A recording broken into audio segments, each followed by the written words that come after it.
Price எல்லாம் கர்த்தர் பிரியமான தேவ பிள்ளைகளே, இந்த நாள் நம்ம வேத தியானம் பண்ணலாம். பார்த்தீங்கன்னா எபேசியர் 5ஆம் அதிகாரம் 3, 4, 5 சொல்லப்பட்டிருக்கு. பரிசுத்தவான்களுக்கு ஏற்ற குணாசியங்கள் எது தகும் எது தகாது சொல்லப்பட்டிருக்கு பாருங்க. மேலும் பரிசுத்தவான்களுக்கு ஏற்றபடி வேசித்தனமும் மற்ற அசுத்தமும் பொருளாசையும் பாருவா வம்பு புத்தீனமான பேச்சும் பரியாசமும் தகாதவைகள்.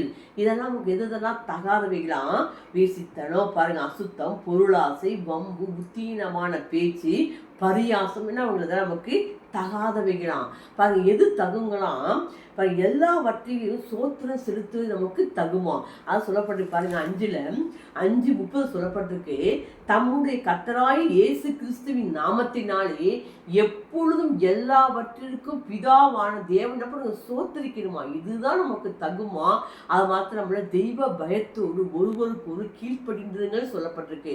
இந்த நாள் நம்ம பாருங்க, தேவையில்லா பரிசுத்தமான எது தகாதுங்களாம்? பரிசுத்தமில்ல அசுத்தமான பேச்சு, வம்பீனமான பேச்சு, வம்பு பாருங்க, பொருளாசை, இதெல்லாம் தகாதுங்களாம்.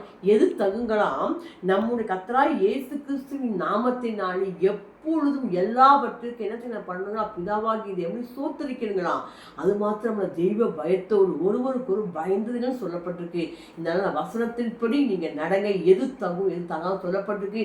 எது எனக்கு பரிசுத்தமானா எது எனக்கு தகுதியா இருக்கும், எது தகுதியா இருக்காதுன்னு சொல்லி நமக்கு அழகாக வசனம் சொல்லப்பட்டிருக்கு. எது உங்களுக்கு தகுதியா இருக்குதோ அந்த வசனத்துக்கு நடங்க. எப்பொழுதும் எல்லாருடைய சோத்திரத்துக்கு பிதாவாகிய தேவனே எல்லா பயபக்தியோடு ஓட்டு கீழ்ப்படிந்து வசனத்தை நடங்க. தகாதவை எடுத்து போட்டுருங்க. தகுந்த உங்களுக்கு எது தகுமோ அந்த வசனத்தின்படி நீங்க நடங்க. ஆசிரியர் பெற்றுக்கொள்ளுங்க. Praise the lord. God bless you.